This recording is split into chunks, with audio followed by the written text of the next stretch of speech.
Welcome back. We were looking at the damped oscillator. In this module also we will continue to do so. In particular, we are going to look at how do we characterize the damped oscillator. But before we do that, let us quickly do a recap of what we did in the last module. If you remember, we wrote down the equation of motion for a damped oscillator, and I have this here. This is the equation of motion, and the important terms to notice are the term that involves the dissipation coefficient gamma here, and of course, this is the term that gives us oscillations in the first place. So, we have a dissipative oscillator, and we also solved this equation of motion, and the general solution for this equation of motion is given here. So, it is displacement as a function of time, and once again I would like to draw your attention to the fact that what we have written down here is a combination of two linearly independent solutions. So, this is one linearly independent solution and the other one is this. C1 and C2 are arbitrary constants in general. Now, this general solution will reduce to various possibilities, and to what it will reduce to depends on this quantity here inside the square root. So, depending on whether this quantity is either positive or negative or 0, we are going to get different kinds of dynamics for the damped pendulum. Let us quickly see each one of them. So, we saw that in the last module, when gamma square by 4 m square is greater than S by m, this is what we called as case 1. So, this is the case where dissipation is dominant compared to the restoring force or the stiffness coefficient. So, in this case we saw that you could write the solution in the following manner. So, x of t would be, let us say, some constant e power minus p into t and sin h q t. To get this particular form of the solution, we had put in this initial condition that displacement at 0 is equal to 0. I am plotting displacement as a function of time. So, we might get some solution that might look like this, for instance. So, this is time here on the x axis. So, this is a case where there is no oscillation. You just give a push to the system, a system which is experiencing a huge amount of dissipative force, it just comes back to the equilibrium position. No further movement is possible. So, let us go to the parametric regime that we called case 2 in the earlier module. So, in this case there is a precise balance between the dissipation represented by gamma square by 4 m square and the restoring force like coefficient or the stiffness coefficient, that is S by m. In this case we were writing the solution as e power minus p t c plus d times t, and just to remind you, we use this p to mean gamma by 2 m. So, again this is a case where no oscillations are possible. We can quickly sketch the solution. Displacement as a function of time would again go something like this, okay. And this is the time at which T max, at which the maximum displacement happens, and I had left it as an exercise for you to find out the maximum displacement. So, here again the central result is that no oscillations are possible. Then we looked at what we called case 3. In this case dissipation is lesser. So, gamma square by 4 m square is smaller than stiffness coefficient divided by the mass. In this case, if you notice, the term inside this would be negative, in which case q would be a complex number. So, again you can write down the solution in this case. One possible solution that we wrote down was to say that x of t would be some c times e power minus p into t sin omega prime t plus a constant phi in general. So, this is a possible solution for this choice of parametric regime, and omega prime is the angular frequency of the damped oscillator. So, that would be simply equal to 2 pi divided by tau prime. So, you can see that this is an oscillatory part, there is an oscillatory part to the solution, which is modulated by the exponentially decaying part. So, I can sketch the solution here. So, I am going to have the oscillatory part doing this, whereas the exponentially decaying part would go like this. So, this would correspond to e power minus p t. So, just to remind ourselves, p is gamma by 2 m. And it is also important to realize that you can think of this solution as x of t being equal to some amplitude which is time dependent times sin omega prime t plus phi. So, this a of t obviously is equal to c times e power minus p t. So, when you look at this solution in this form, it looks very similar to the solution that we had obtained for the standard undamped oscillator, except that in this case the amplitude is time dependent, and as we can see, the amplitude keeps decreasing as a function of time. With this background, having obtained the solutions for the damped oscillator, let us see how we can characterize the damped oscillator. In particular, we will be introducing the idea of q values. In this part, we will be primarily interested in this in the case when q is equal to 0, which implies that gamma square by 4 m square is less than s by m, or more physically the dissipation is somewhat light. It is not the case of a heavy dissipation. Now, in this case, let us start off with one solution. So, let me say that this is a possible solution. Now, if I try to sketch this solution, it might look like this.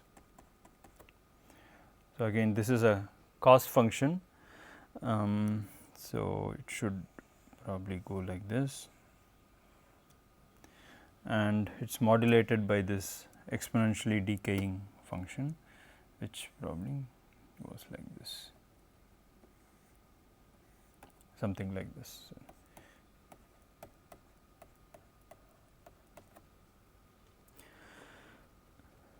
Here we can identify a few things. For instance, starting from here, so this is time t equal to 0, and from here to here would correspond to one time period.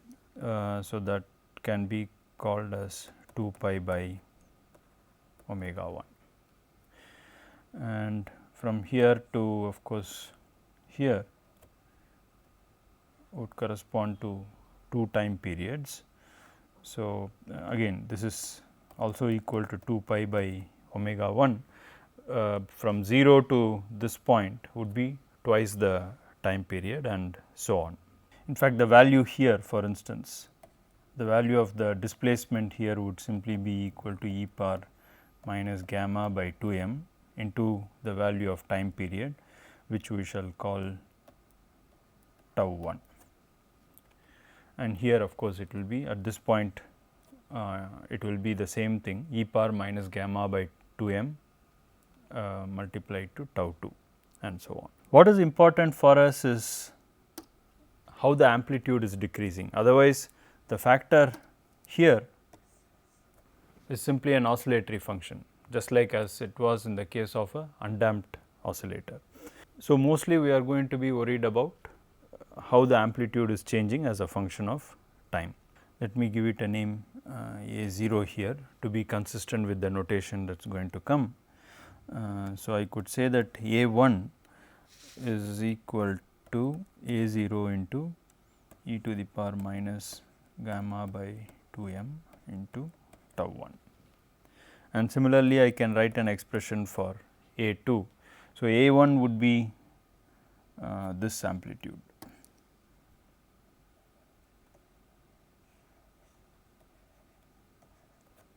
and A2 would be of course this amplitude. A2 would be A0 into e power minus gamma by 2 m into 2 tau 1. So, following this, one can see the pattern, you can directly write what happens at the nth step or the nth amplitude. So, that would simply be equal to A0 into e power minus gamma by 2 m into n tau 1. Gamma by 2 m into tau 1, I will call it delta, in which case the last equation that I wrote down would be A0 A n is equal to A0 into e to the power minus n delta, and this would imply that A n by A0 is equal to e power minus n delta. This quantity delta is something that characterizes the damped oscillator. So, I can extract this value by taking log on both sides. This would simply be equal to minus n delta. And if we are doing an experiment where we track the displacement as a function of time, all one needs to do is to get the amplitude at every time period and take the ratio for different values of n, in which case if we plot log A n by A0 as a function of n, we should get a straight line with slope minus delta. So, that is one way of characterizing damping in an oscillator. In this, larger the value of delta, the stronger is the damping, in which case the decay of the oscillation is going to be much faster. Another way to characterize damping is through the notion of relaxation time. In other words, relaxation is basically the approach towards the equilibrium position for a oscillating system which has been disturbed away from its equilibrium position. In fact, if you see the figure here where I have plotted the displacement as a function of time, that is exactly what is happening. You displaced the oscillator a little bit at initial time, and slowly the oscillator is damping and finally would reach the equilibrium position corresponding to x equal to 0. So, we would like to characterize it through relaxation time. Again, it is going to involve only the amplitude part. So, I can write the amplitude as A 0 into e power minus gamma by 2 m into t. We could ask at what time the amplitude fall to 1 by e of its value at initial time. The amplitude at initial time is this.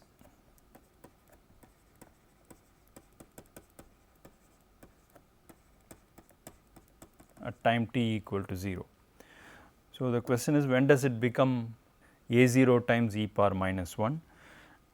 So, that is possible when gamma by 2 m into t is equal to 1. This implies that this time scale t, which I will call as T r to mean that its relaxation time would be equal to 2 m by gamma. So, this time scale is called the relaxation time.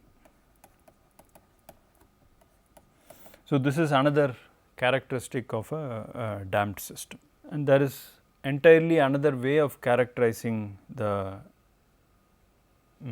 damped oscillator in terms of energies. So, if you notice in the last two cases, we were looking at how the amplitude was decaying as a function of time, and we essentially characterized the decay of the amplitude of the oscillation, both when we defined a delta and when we defined this relaxation time. So, next we will go over to characterizing the damping of an oscillator in terms of energy decay. We will now see the notion of Q value for an oscillator, and again the starting point is the amplitude as a function of time. If we remember from our earlier treatment of undamped oscillator, at the end of the module I had said that energy is proportional to square of the amplitude, and now we will have this occasion to use this idea. So, to define how energy is going to decay, all we need to do is to say that energy as a function of time is equal to square of the amplitude, which would be A 0 square into e power minus gamma by m into t. And this quantity here, which is A 0 square, I could redesignate it as E 0 to mean energy at time t equal to 0 or the initial energy. Therefore, energy as a function of time would look like E of t is equal to E 0 into e power minus gamma by m into t. We now ask the question, given that we are putting in energy equal to E 0 into the oscillator at time t equal to 0. So, we are giving it some energy. When does that energy become E 0 into e power minus 1? So, this will happen when t is equal to m by gamma, similar to what we worked out for the case of relaxation time. Now, in the time that the oscillator's energy reduced from E 0 to E 0 multiplied by e power minus 1, the oscillator itself would have moved over certain radians, would have oscillated over certain radians. How much would it have oscillated? Let us compute that. What we know is, if t is the time period of the oscillator, in one full time period the oscillator would have oscillated through 2 pi radians. On the other hand, if my time scale is t, which is equal to m by gamma, by what radians would it have oscillated? And that would simply be equal to 2 pi into m by gamma divided by capital T. And this can be rewritten as T is 2 pi by omega. Therefore, this will be m omega by gamma. In time t, which is equal to m by gamma, the oscillator would have oscillated through m omega by gamma radians. So, my answer to this question is that it is equal to m omega 1 by gamma radians, since omega 1 is the angular frequency of the damped oscillator. Now, this is the quantity that we call the Q value.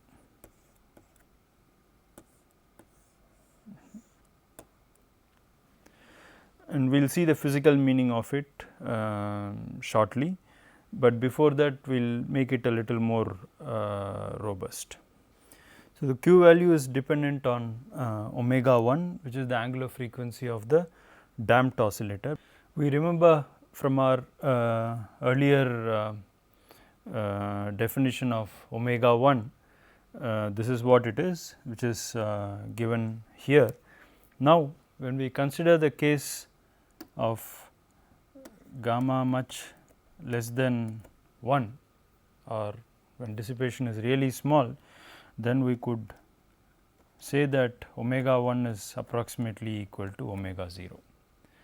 In such a case, I could define my Q factor or Q value to be m omega 0 divided by gamma. So, this will be our definition of Q value.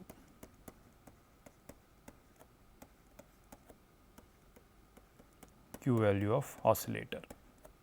To get some physical feel for this Q value, let us go back to the equation that we had written down earlier, that E of t is equal to E 0 into e power minus gamma by m into t. So, now let us ask the question, how much of energy is lost in one cycle of oscillation?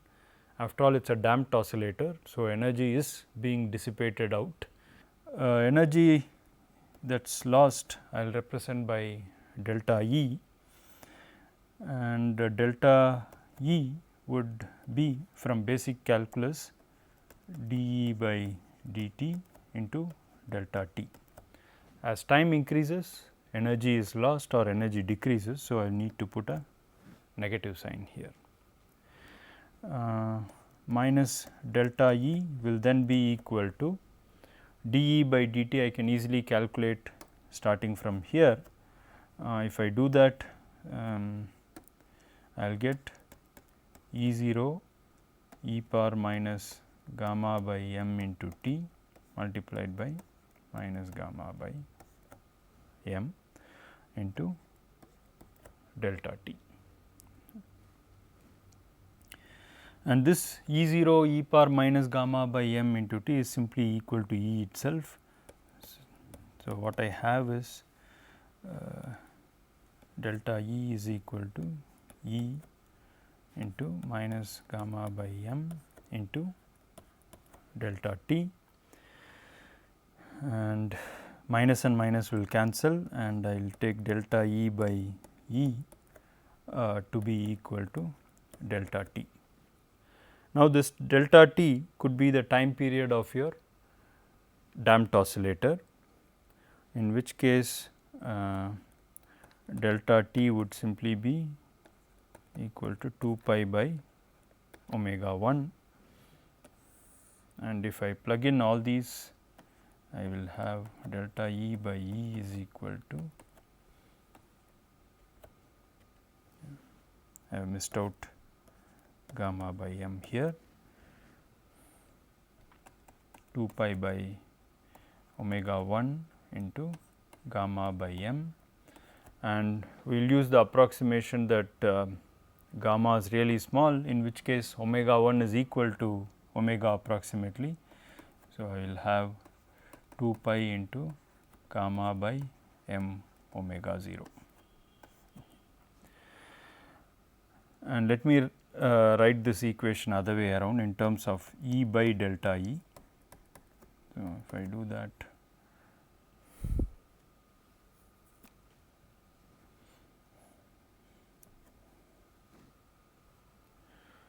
do that, E by delta E will be equal to 1 by 2 pi m omega 0 by gamma, and you will notice that this m omega by 0 divided by gamma is precisely the definition of Q factor, and I can replace this by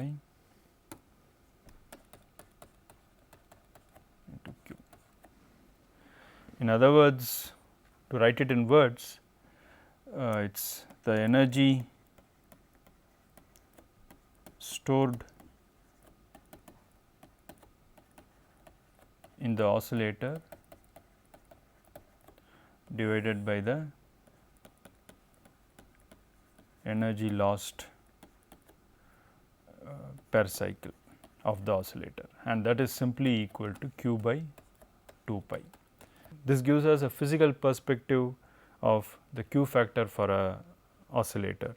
So, it is the ratio of the energy stored in the oscillator at some initial time divided by the energy lost per cycle. So, clearly larger the Q value, the oscillator is able to sustain the energy that is given to it for a very long time. Smaller the Q value, it is going to dissipate energy very quickly, and any energy that you give it to it is going to be lost very soon.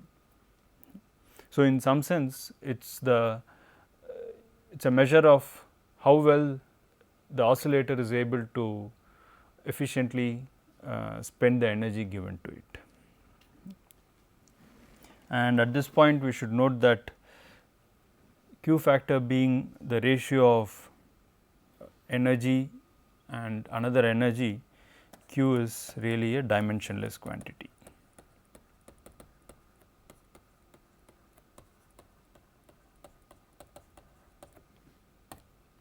Finally, let us ask how is energy changing as a function of time. So, I will start from the expression for energy of the oscillator, which is half S x square plus half m v square. Should remember that both x and v, the displacement and velocity, are both functions of time. Let me write it as half S x square plus half m x dot square. Let us compute d by dt for this case, remembering that both x and x dot are functions of time. I will get S x into x dot plus m x dot into x double dot. If I take x dot common, I will get m x double dot plus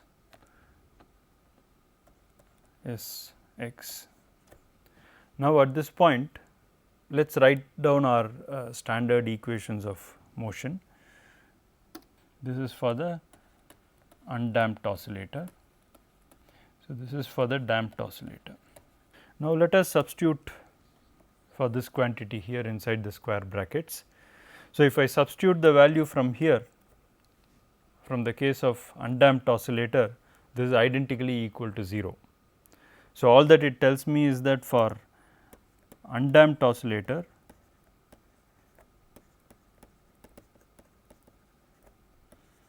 dE by dt is equal to 0. That comes from this equation. So, you put it in here in this equation, you are going to get 0 identically all the time. So, that is just another way of saying that energy is a constant or energy is conserved. And this is the idea that we already emphasized in the last week. But now, if you come to the damped oscillator, you substitute for this quantity m x double dot plus S x from here. So, that would give me that d by dt is equal to x dot into, and if I substitute for this, I will get minus gamma x dot. So, that is minus gamma x dot square. So, in this case in general this is not equal to 0. So, the rate of change of energy with respect to time is actually negative, and in general it is not equal to 0. So, which means energy is not conserved, and of course, energy is lost. This is something that we saw throughout this module. With this we will conclude this module, and in the next module we will look at some problems related to the damped oscillator.